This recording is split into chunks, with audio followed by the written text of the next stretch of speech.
part of the agreement, the states have effectively promised to 3M that should any third party, that could be a business or that could be an islander or a group of islanders, if they take action against 3M, the states are legally obliged to assist 3M with any information that they have in order to help 3M defend its claim.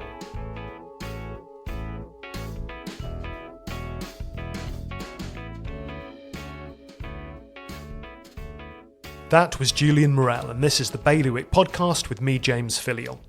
This week's topic focuses on one particular aspect of water pollution in Jersey, namely the level of the chemical PFOS left behind from the use of firefighting foam at the airport. It's not used now, but when it was, traces of the chemical reached the water supplies of local residents, some of whom now believe it has caused long-lasting and serious health problems. In 2005, the state signed a settlement agreement with the foam's manufacturer 3M for £2.6 million. The detail of exactly what was agreed has never been made public, until now, when Express has been given a copy of it. To talk through the contents, I'm joined in the podcast studio by the Express reporter who worked on the story, Julian Morell. Now, start with the background. How did it all begin? It all began in the United States around the 40s and 50s, when chemists working primarily for two major companies there, 3M and DuPont, discovered a substance, or made a substance really, that was highly resistant to heat, fuel, and it was a very malleable, very interesting title, and it was called PFOA, which stands for perfluorooctanoid acids, which are chains of carbon atoms, as they have these unique properties. And one of the uses was in airport firefighting foam, and that's really where the story of Jersey and how it gets involved. So what happened from a Jersey point of view then? The PFOS, the PFOA, that was used in the foam used up at the airport for firefighting? Yeah, that's right. So innocently, Jersey used the industry leading product, which was made by 3M, and that contained one of the family of PFOA, and that's called PFOS, which stands for perfluorooctane sulfonate.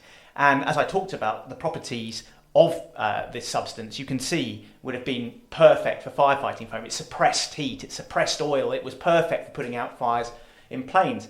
And Jersey used it along with firefighting services at airports all around the world.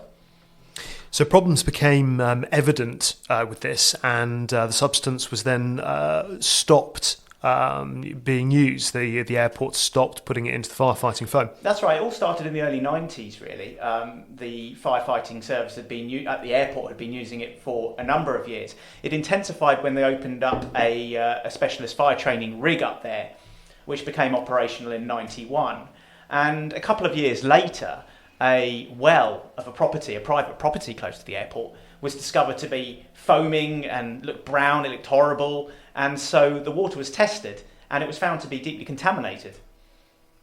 So what happened after that then? How quickly was it before the chemical was what banned, or just not used? They began testing quite quickly. They stopped using this foam, and they also started not only testing around the airport, but looking at water supplies in the whole area, because obviously the western end of the runway, where the fire training ground was, is elevated, and so it was discovered that the PFOS contaminated water was percolating through the shale at the western end of the runway and starting to affect properties in what they call the plume area, which is effectively between the western end of the runway and St Juan's Bay, which many islanders will be familiar with. So take us forward then to 2004, when it was public knowledge at the time that the states, as it was, had signed an agreement with 3M, a deed of settlement with 3M, agreeing to not go any further with any sort of legal action in return for a financial settlement. So what happened then? So the airport realised that it had this large contaminated area around its fire training ground, and it needed to do a lot of work to remediate it. And Guernsey was doing the same in parallel, although they took a different route with 3M, which we can talk about later. Ports of Jersey they were acting in terms of they were providing bottled water to affected residents, which was identified as around 76 properties in this plume area. They were also paying water rates, and they were also funding the extension of the mains water network, so that these people, the homes that were on boreholes that were contaminated, wouldn't have to drink contaminated water. So Jersey was spending quite a lot of money, and in the end I think it spent around 4.3 million to remediate the fire training area.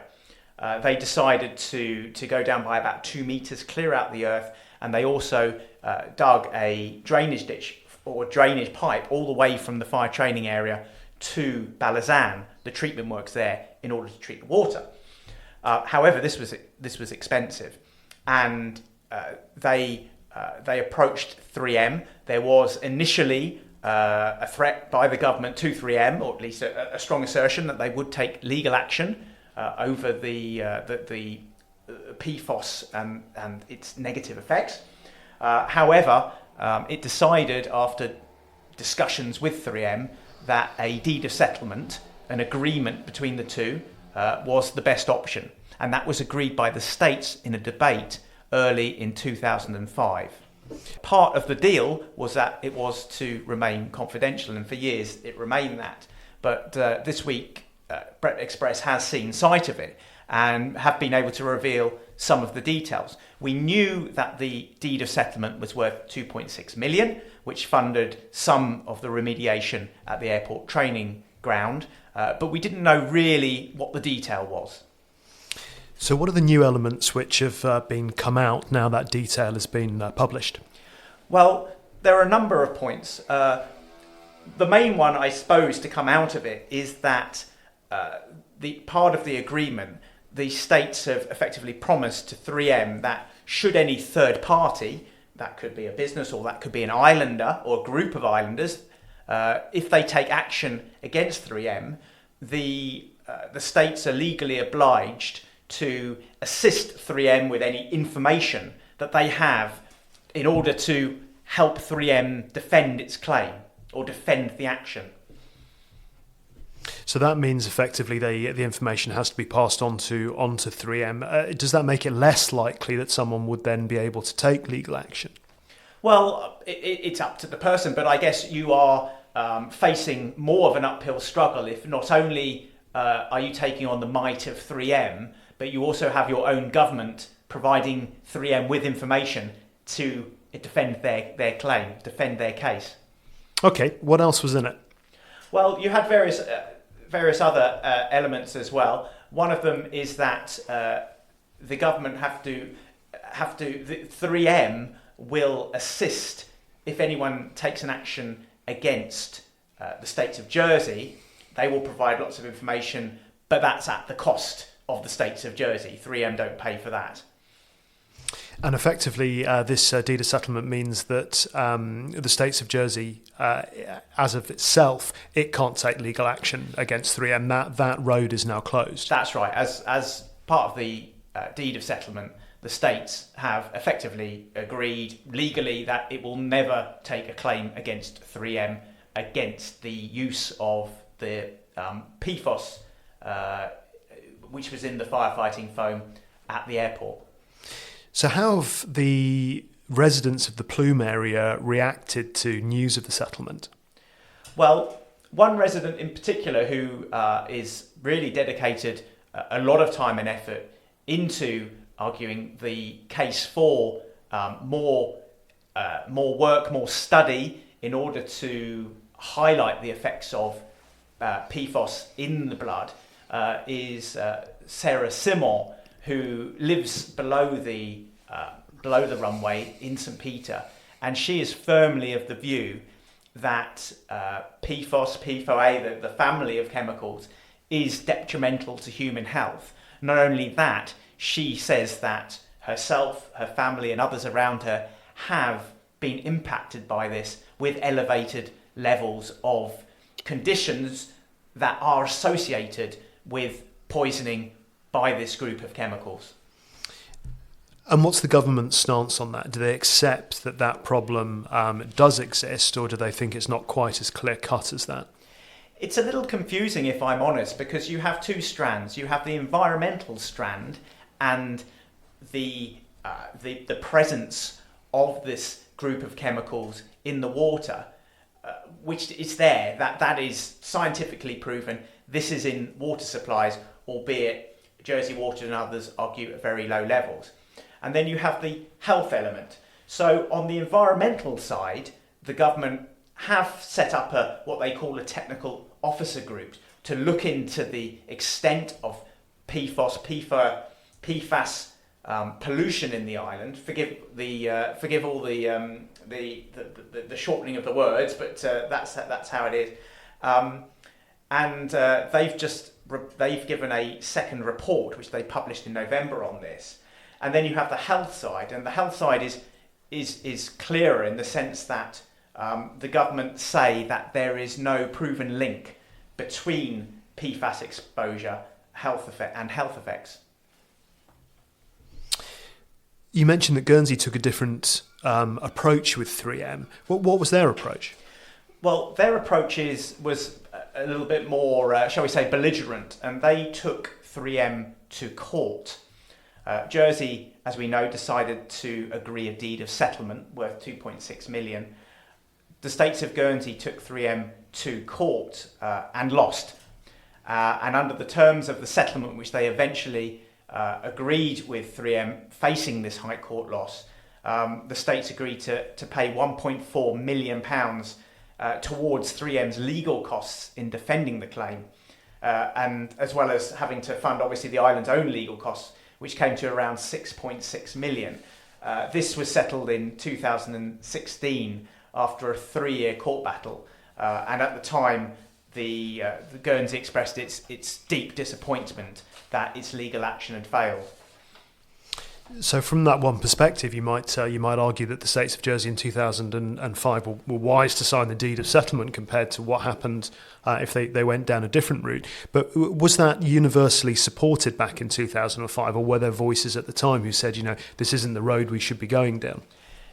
It won by a reasonable margin in the states. However, quite significantly, the health committee of the day, and remember this was under the committee system, the health committee of the day did object and advise members not to support the deed of settlement. And that was on the basis that really agreeing with it would tie the state's hands and prevent any future remediation. They argued at the time that we don't know about the true impact of PFOS. We don't know the health effects of this. It was very early days, and so they didn't want to shackle the states and prevent islanders taking action, but their arguments didn't take the majority, and the deal went through. So what happens now? I mean, the news has just come out this week, which is the detail of the deed of settlement doesn't effectively change anything. That was the deed of settlement that was signed back in 2005. It's just more interesting detail that put that in context. But in terms of the wider issue around the pollution, where does that go next? What are the next steps, either from a government point of view, or perhaps both, a government point of view and obviously the residents of the Plume area who are still concerned?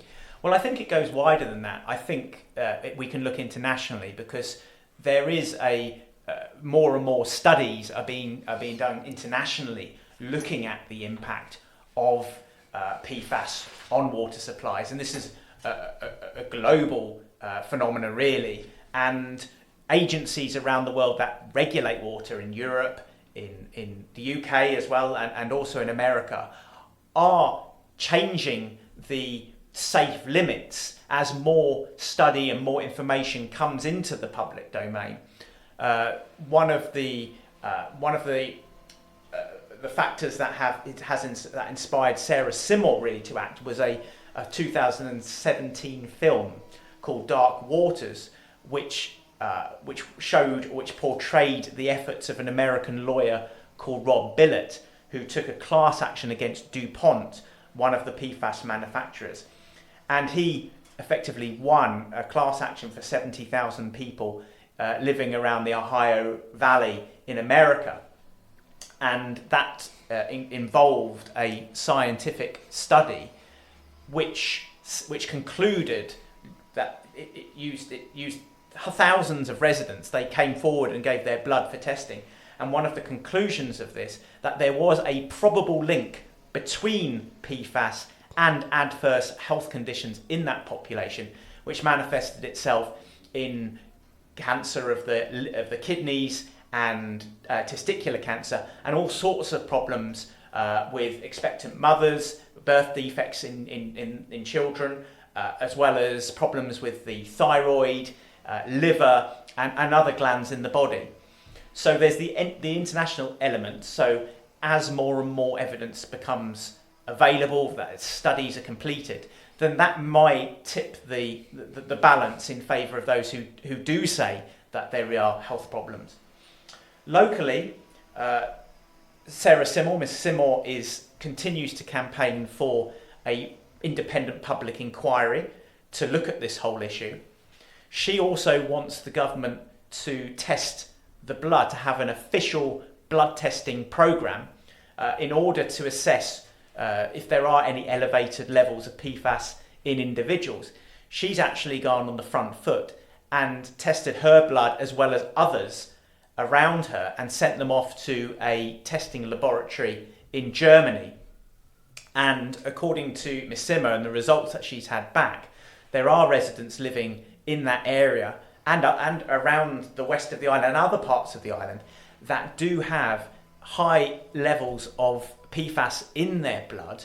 Some of them are really quite significant. The safe level is around 5 parts per billion.